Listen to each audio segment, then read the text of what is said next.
and your host of the Nightcap, Mouthing Off with Mike. Welcome back to the Nightcap, hosted by yours truly. I am the Mike that likes to mouth off. I am, in fact, mouthing off with Mike, and welcome back to another episode of the Nightcap here on Boom Broadcasting. Tonight, it is just me, Oos. You get uninterrupted mouthing off with Mike time. So, ladies and gentlemen, sit back, relax, and I'm going to go ahead and take you on a journey through what we just watched here for the last 2.5 hours on Netflix with Monday Night Raw. This past weekend, we had Premium Live Event, Backlash, St. Louis. It has come, it has went. We are now on the road somewhat to Saturday night's main event in 2 weeks, followed shortly thereafter by Money in the Bank. But tonight, ladies and gentlemen, on Monday Night Raw, the straight edge superstar, the best in the world, CM Punk, kicks us off. The first time CM Punk has spoken since the betrayal, the hate that he had encountered at WrestleMania by his former best friend, Paul Heyman. CM Punk is pissed off. I think he called Heyman a walrus, fat, and I think he dropped oh, here comes the penguin line when Paul made his entrance. Basically, we're continuing everything that transpired here from WrestleMania with Paul Heyman joining Seth recruiting Braun Breaker into the mix, and us having this not even it's not a faction. It's right now, it's just the tag team of two dudes who that's it. That's how I go out right here on the Nightcap. With two dudes who are absolute menaces, and of course, Paul Heyman. It ends up breaking down here. We're fighting. We got Seth, we got Braun, we got Punk, we got Sammy, we got Jay, and the match is made for Saturday night's main event. CM Punk, Sami Zayn versus Seth Rollins and Braun Breaker. That is what this did here tonight. It created us a match for Saturday night's main event. I have no idea what we have in store for us. My rampant speculation is that at Saturday night's main event, the third man for the Seth Rollins, Braun Breaker, Paul Heyman group will be unveiled. Who that third man is, right now, it looks like it's Sammy. It looked like it's Sammy. When they showed the shot, I am not prepared tonight for the Nightcap. This is probably the most unprepared I've been for a Nightcap in months. But when they showed the camera shot of Punk, Jay, and Sammy in the ring facing off with Seth and Breaker, Sammy was the one who had the chair, and he was slightly, just like a smidge behind Punk.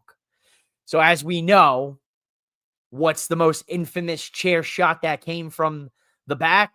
The Seth Rollins betrayal of Roman Reigns and the Shield chair shot. So a little bit of some symbolism there, a little bit of kind of a callback. But does that mean Sammy's involved in this group? We have no idea. Sammy's seen a personality change since his interactions with Karrion Kross. Once again, no Karrion Kross this week. Unrelated, but kind of getting a little irritated now. Sami Zayn very well could be the third man. I think longevity-wise, you've got a better chance of keeping Sammy as a good guy. Because at the end of the day, that is how I think that's Sammy's bread and butter. I like Sammy as a heel. He works. He could do it. But I mean, I don't want to boo Sami Zayn. I want to root for the guy. I want to cheer for him. He's one of the biggest underdogs that we've had in the company in, some amount of years.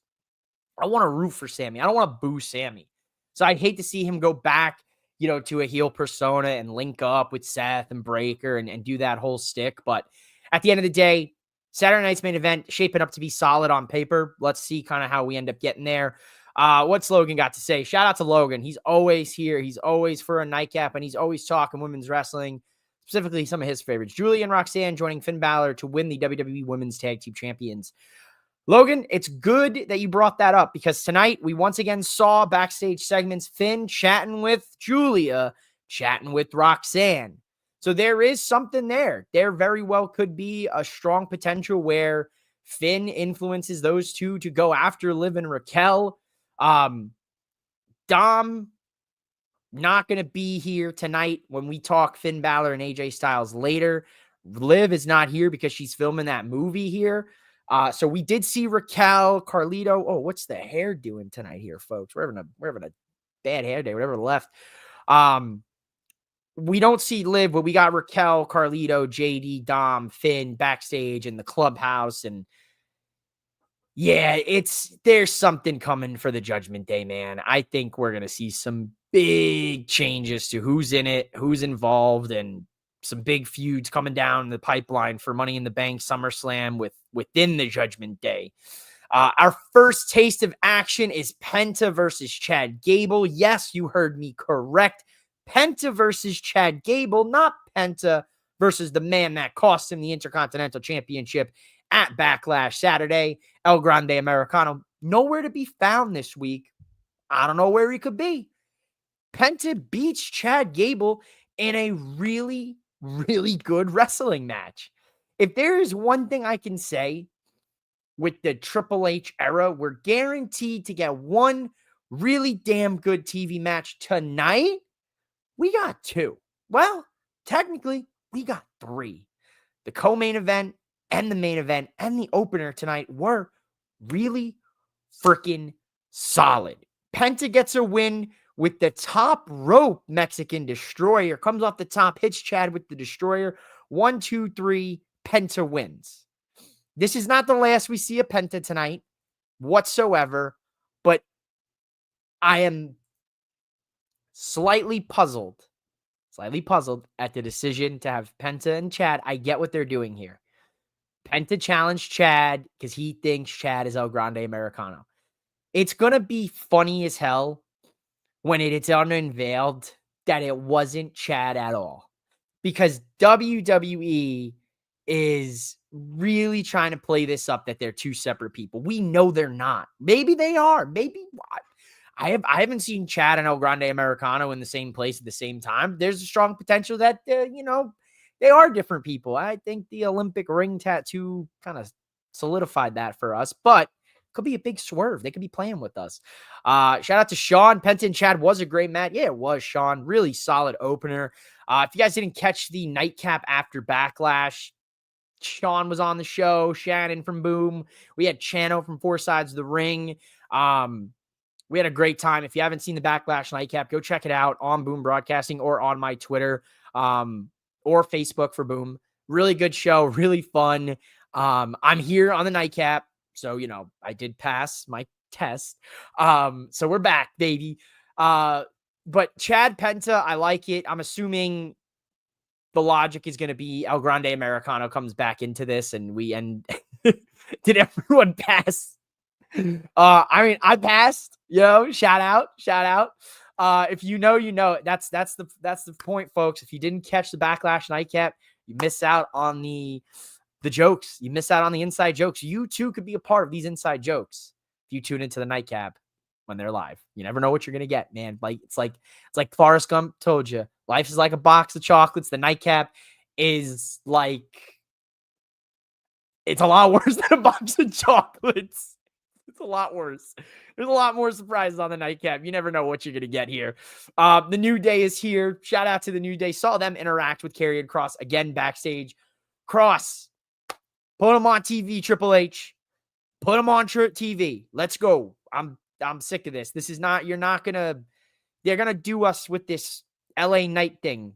Same thing they did with LA Knight. They're going to keep him off TV. The fans are going to get louder. The money's going to go in the pockets for the merch because his merch is selling out. He's the top merch seller on WWE Shop last week. Saw a bunch of Easter eggs in the backstage breaks tonight. Finn talking to Roxanne, Kross giving New Day a shirt. Yep, there it is. So we're not the only people that are noticing it. You're noticing it too. All of you viewing this. So we know something's cooking here. It ends up the War Raiders versus American Made. And you know what? For what it was worth, with the New Day interfering, this was a solid showing by the War Raiders and the Creed brothers of American Made. I like this match. I don't like the New Day being involved, but I get it. The New Day going to stick their noses where they don't belong. Thus, in turn, because of that, helping American Made win against the War Raiders, Adam Pearce makes it official. Triple threat tag title match, I think next week on Raw. Not sure if it's going to be next week or if they're going to do it at freaking Saturday Night's Main Event. But right now, I think at Saturday Night's Main Event, we're tracking what? 2 matches formally with Cena Truth pending, plus probably Tiffany and Nia. So that's 4. And then you got a segment. So you're usually, the Saturday Night's Main Events are usually 4 matches and 1 talking segment. So there you go. I'm still waiting on my results to come in. Still on administration leave from last Saturday's Nightcap. See, there you go, folks. Sean's still waiting for his results to come back in. We don't know. He's still on administrative leave. The Prez laid down the hammer. I'm only here because I hacked into the servers of Boom and, I fudged, my test results. Wink, wink. Solid tag match, triple threat coming down the pipeline. Here's where things get interesting on Raw tonight. Jey Uso is confronted by Gunther, the ring general Gunther. Also, Pat McAfee's back on commentary 2 days after getting the shit kicked out of him. Listen, we know the big K word is dead in pro wrestling, but for shits and gigs, I would have liked to see Pat just come out with a neck brace, come out wearing a walking boot, come out with the K2 tape wrapped around his chest or something, and him be like, look at what Gunther did to me. Like, just something for us to be like, yeah, Pat got his shit kicked in 48 hours ago. Nothing of the sort. Pat's not even like, oh, yeah, man. Oh, Cole, I'm in real bad shape. He just business like usual. Just forget that match even happened, because honestly, Gunther forgot it already happened. We didn't even have like a Gunther point to Pat and go, F you, or, he showed him the sign of the respect Saturday, which is whatever. So I guess that ends any sort of interaction between the two. Gunther wants Jey Uso. He wants his title. He wants to bring the world title back to its rightful home with the ring general. And this is where we go off the rails here. Gunther tells Jey, you got to know your place. And Jay's like, I know my place. My place is here. This is my place. I like that. Jey has not backed down through Gunther through the entire WrestleMania build, and even right here, right now. Side quests are over, I guess, for Gunther. He wants his gold back. Gold for Gunther here. Whatever. He wants the winner of Logan and Jey after Saturday night's main event. Logan versus Jey, 2 weeks at the Saturday night's main event. Then June 9th, the Raw after Money in the Bank in Phoenix.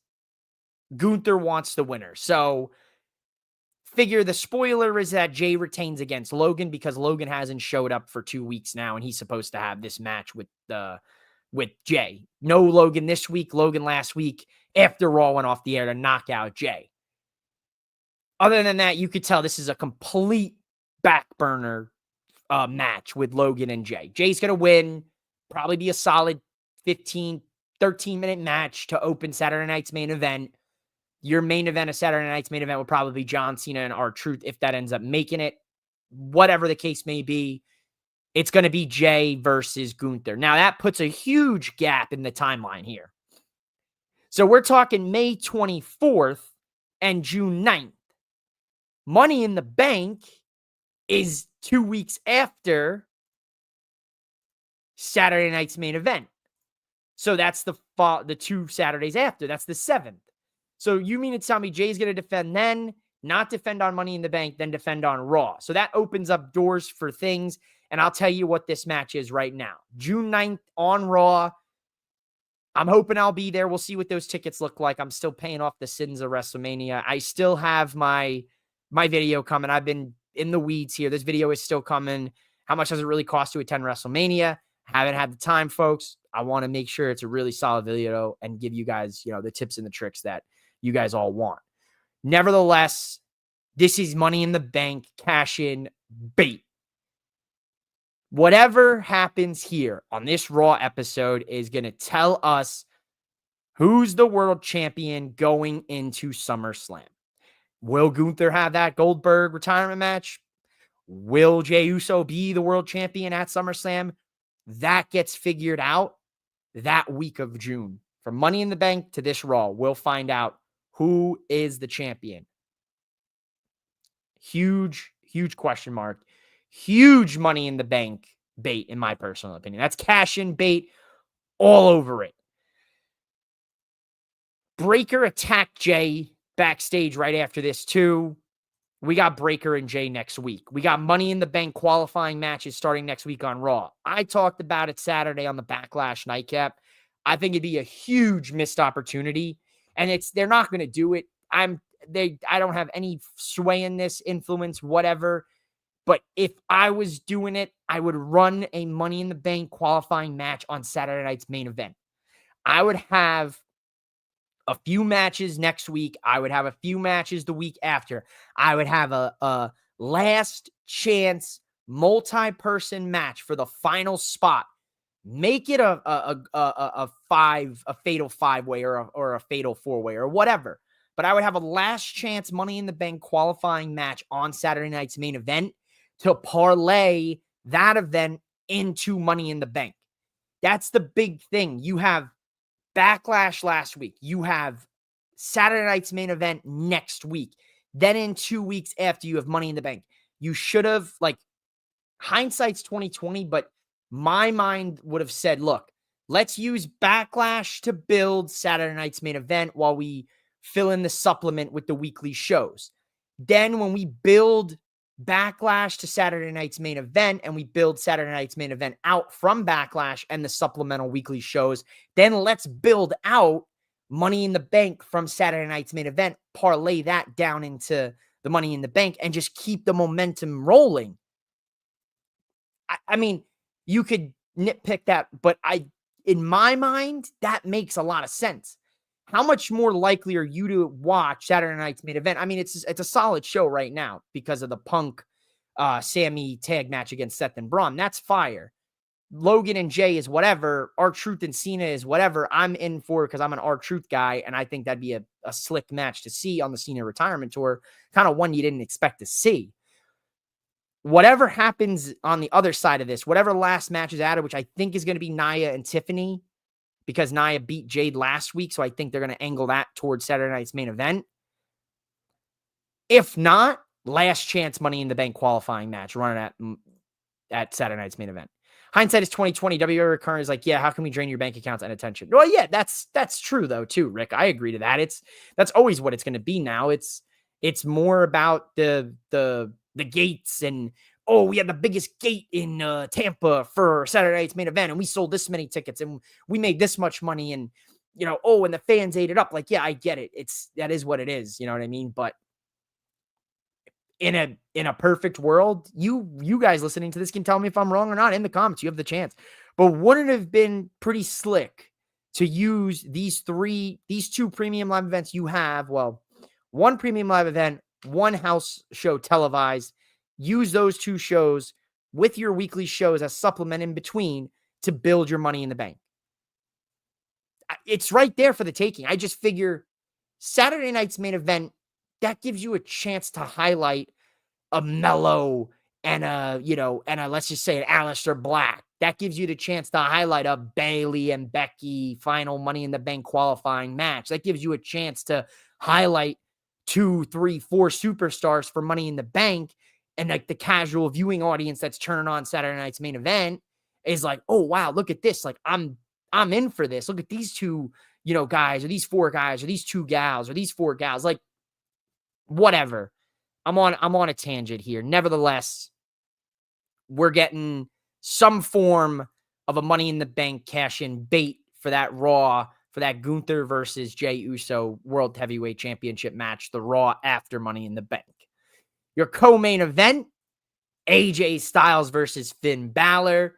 2 sweet former Bullet Club leaders rehash the rivalry all these years thereafter. And after all these years, AJ Styles and Finn Balor once again prove to you why AJ Styles is one of the greatest to ever lace up a pair of boots. And once again, Finn Balor proves to you why Finn Balor is highly underrated in WWE. These guys put on a great show tonight. Dare I say, this could have been, this is a match of the night for me. This could be, you could argue this could be on a honorary match of the year when you look back on 2025, because Styles and Balor, they just got the chemistry, man. You saw how smooth these guys are in the ring. Of course, the Judgment Day gets involved, as we know, they always have to. But shout out to Penta. Shout out to our guy, Zero Miedo Penta, because Penta comes out, gets the Judgment Day off their heels. They're not expecting that. AJ Styles hits that beautiful, phenomenal forearm to Finn. 1, 2, 3. Phenomenal one, picks up a big win. I'd like to see it next week on Raw or the week after. I'd like to see Finn and JD McDonough, or Finn and Carlito, or Finn and Dom Mysterio, or whatever variation of the Judgment Day. I'd like to see Finn and a Judgment Day guy against AJ Styles and Penta in a tag team match. I know that's like, what are you talking about, bro? Why would you put Penta in a tag team without his brother? I get it, but AJ Styles and Penta teaming up, that's dope, bro. When's the next chance you're going to get a chance at that?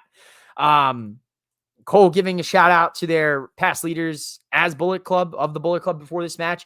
Yeah, I mean, they're not afraid to shy into it. You know, they're not afraid to tell us like the past and the history here anymore on WWE. That's the big thing with Triple H. We saw Rey Fenix Friday on SmackDown show all his accolades in AAA. Obviously, WWE just purchased AAA, so you got to figure that's going to start kind of getting in the mix here. They're not afraid to shy, to lean into it. They're not afraid to tell us, like it used to be. I remember the Edge and Christian show that totally reeks of awesomeness, when they had the one segment and it was like, will WWE talk about the Bullet Club? And it's like, yes, they will. And it's like the Bullet Club, blah, blah, blah, or it's like when they're asked, like, will WWE talk about, I think at that point, it was like just the tail end at like 19. And it was like, was that 19 that show came out? It was like right around that time. But I remember that being a huge part of it. And then I remember, do you guys remember the skit from that show with Samoa Joe selling the Girl Scout cookies? That was such a good show, man. That was a great show. Shout out to the Edge and Christian show that totally reeks of awesomeness. Man, what a callback. I might have to go back and throw those episodes on just to see how things aged. Styles and Penta versus Finn and Dom would be fun next week on Raw. Dom not here ringside for this match. Keeping an eye on it. Finn even said to Dom, you hesitated at Backlash.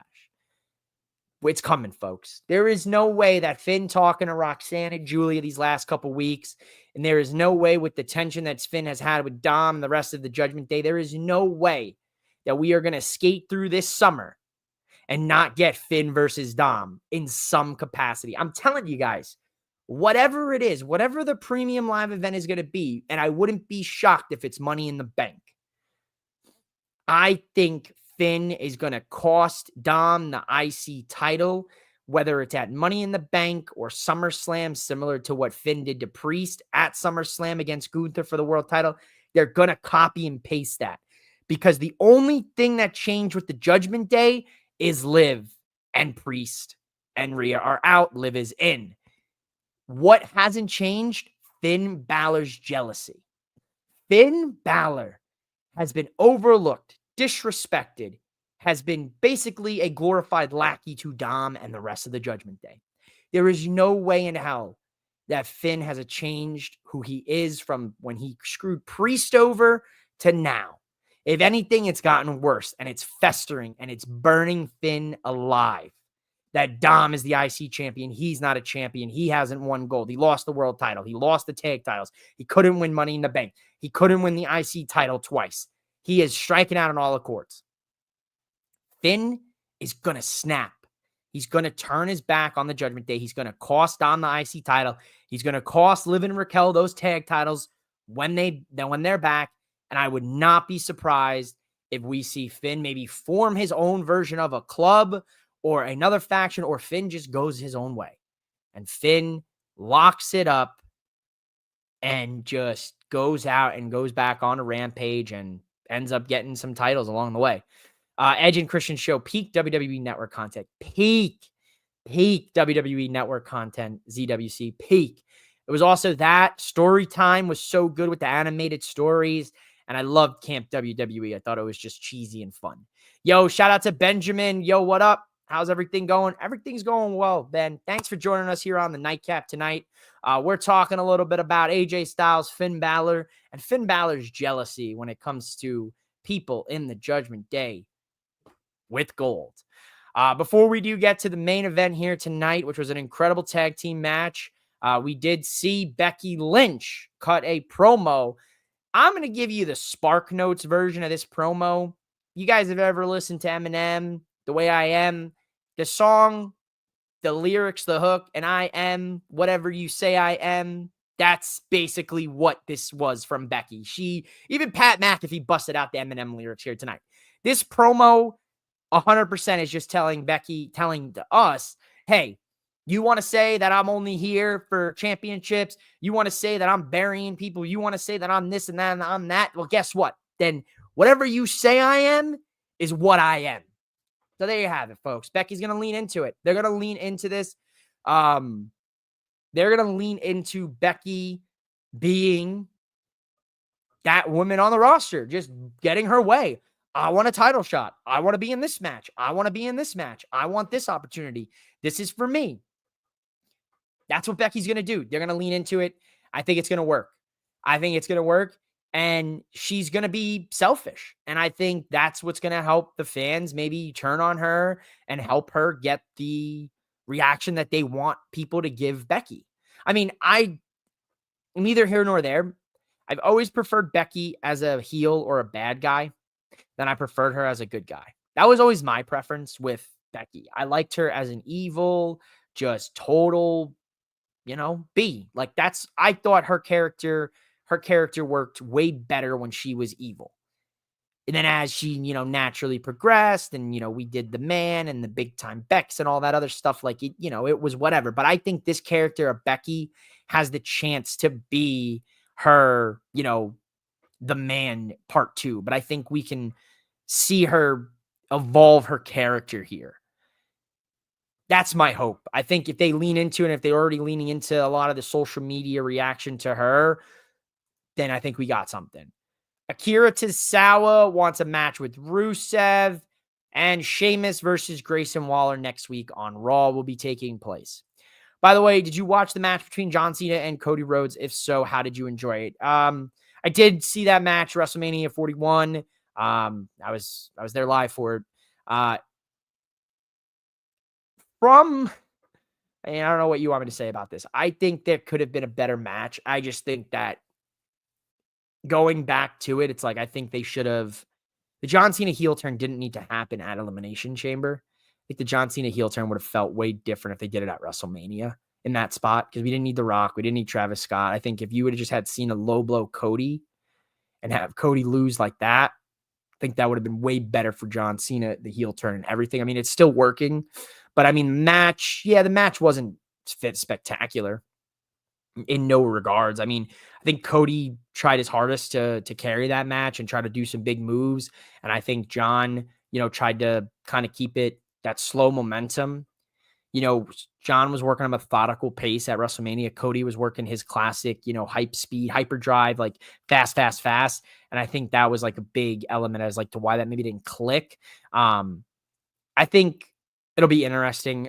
I think there'll be a part 2 to that. I just don't think their first match. I think the Travis Scott thing for me pulled me out of it. I think it was a good match until that part. There was a better way to go about it, I think, in the grand scheme of things, but neither here nor there. Main event of Monday Night Raw, Io Sky, Rhea Ripley versus Roxanne Perez and Julia, and that's it, folks. It's official. Roxanne and Julia are a part of the main roster. That's it. Julia's making her in-ring debut on Raw. Roxanne's been here for a few weeks now. This is I'm calling it what it is. Roxanne Perez and Julia are on Raw for now. There's still a draft rumored to be happening. So very well, we could see them go to different brands. We could see them stay on Raw. We could see them go to SmackDown. Anything's possible. really good freaking women's tag team match here tonight. They chunked it up tonight, Triple H. He has a tendency to do this, and I'm starting to pick up on it. He will leave a segment in the show. He'll leave a 25 to 30-minute segment in the show for just the women. He'll do it sometimes at the beginning of Raw. He'll do it in the middle, or he'll do it at the end for this go-around. Tonight, he did the Becky promo, followed by a backstage video, backstage segment with, Pierce and and everyone else wanting matches. And then they cut right into this tag team match to end Raw as the main event. Personally, I hate when the wrestling companies do this. I hate when Tony does it on Wednesdays and he chunks the women into the block, into the hour block or the time segment block. I like it. You can spread that. You could have spread that. You could have had Becky cut a promo in the mid of Raw. That's my personal opinion, but I'm happy to see that the women were highlighted tonight. Where was the follow-up, right? Lyra's hurt. We know Becky talked about that in her promo. Her wing is damaged, right? We saw Natty and Maxine backstage with Tozawa.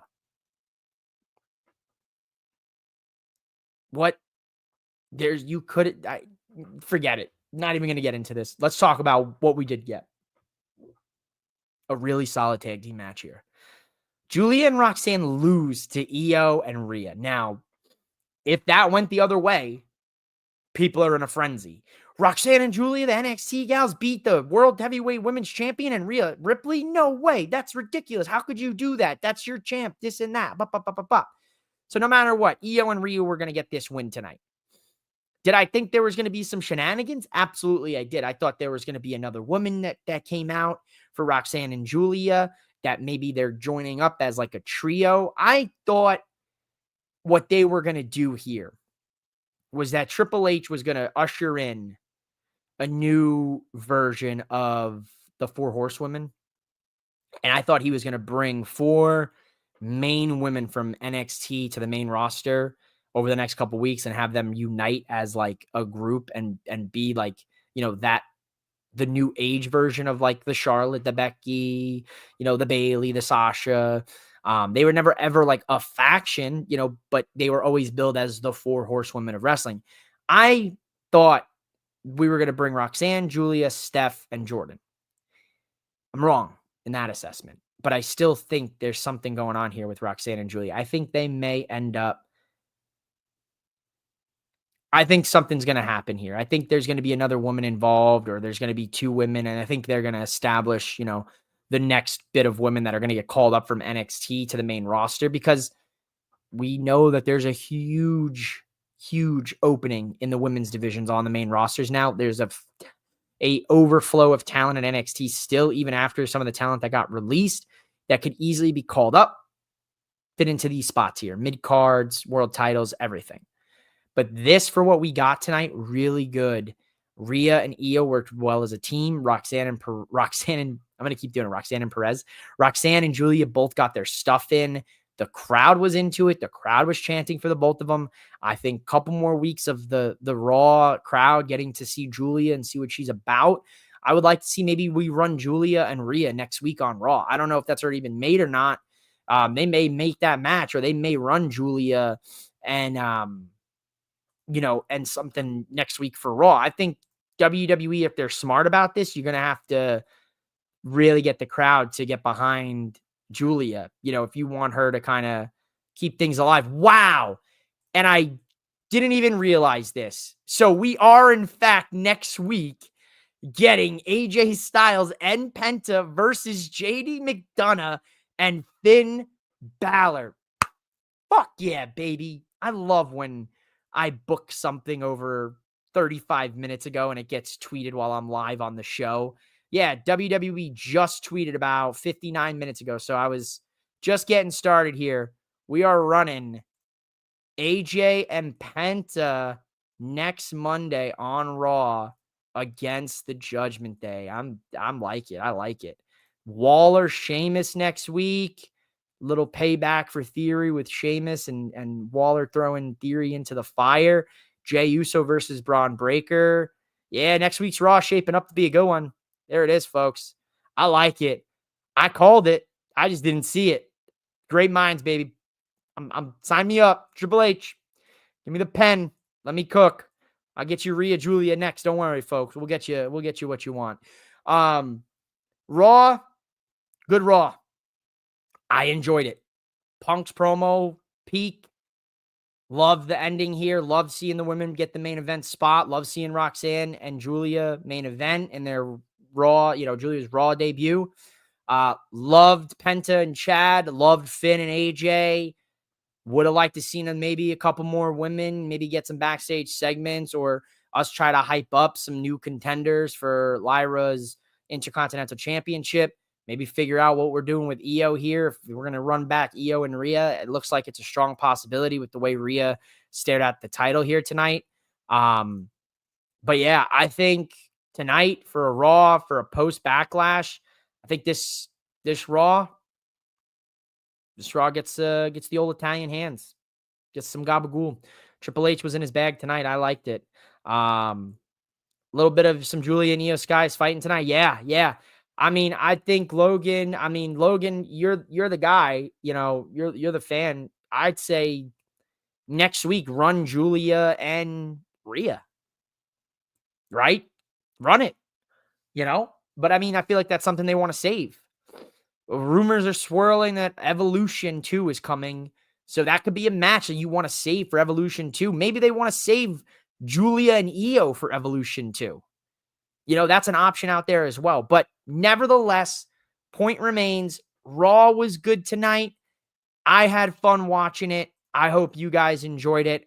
I hope you guys enjoyed tonight's Nightcap. I know it was a little bit of a mouthing off with Mike special here, but I hope you guys enjoyed my thoughts, my analysis, even some of my fantasy booking. Hey, man, I nailed it. I said I'd like to see Styles and Penta in a tag team match against the Judgment Day. I got it, baby. So I'm amped up. We're 1-for-1 tonight, baby. We're going to start off the week strong. Coming down the pipeline, like I said, I still got some content coming your way for mouthing off with Mike. I do still want to get this out to you guys really bad. I just got backlogged with work and life, so I'm still working on this. This will come out. I will notify you guys all when this is dropping. It is on the back burner. I do still have some WrestleMania content. I know we're like 3-4 weeks away from WrestleMania, but I do still have some content out there. If you guys do want to check it out on Mouthing Off with Mike Wrestling Podcast, just search that on YouTube. You'll see me. You'll see this lovely face. But yeah, next week, this is going to be a banger. Raw looks good. I haven't seen the rundown for NXT tomorrow. I will hopefully be back with all of you guys for a nightcap on Friday night after SmackDown, schedule permitting. And then I don't think I'll have a nightcap for you guys after that, as 24th is Saturday night's main event. And there might be the 25th is Double or Nothing in Battleground. I'm probably going to be at Double or Nothing. And then right after that, we got Money in the Bank, and TNA's got some stuff that week. So probably nightcap for me next week. I'll probably do Saturday night main event predictions the following week for the Saturday event. Probably do Battleground and Double or Nothing predictions as well for that week. So I'll have some content. Just follow me at MOWM_podcast on all socials, and as well subscribe to Boom Broadcasting here on YouTube, Twitter, Instagram, Facebook, TikTok, the whole 9 yards. We had some content come out today with 3 from Deep. We've got It Stinks coming out. We got, as long as he's off administrative leave and everything's good there. Wink, wink. But yeah, so check out Boom. Check out Mouthing Off with Mike, folks. I'm out of here. It's been a great night. I'll see you all here Friday night for the SmackDown Nightcap. Have a good rest of your week.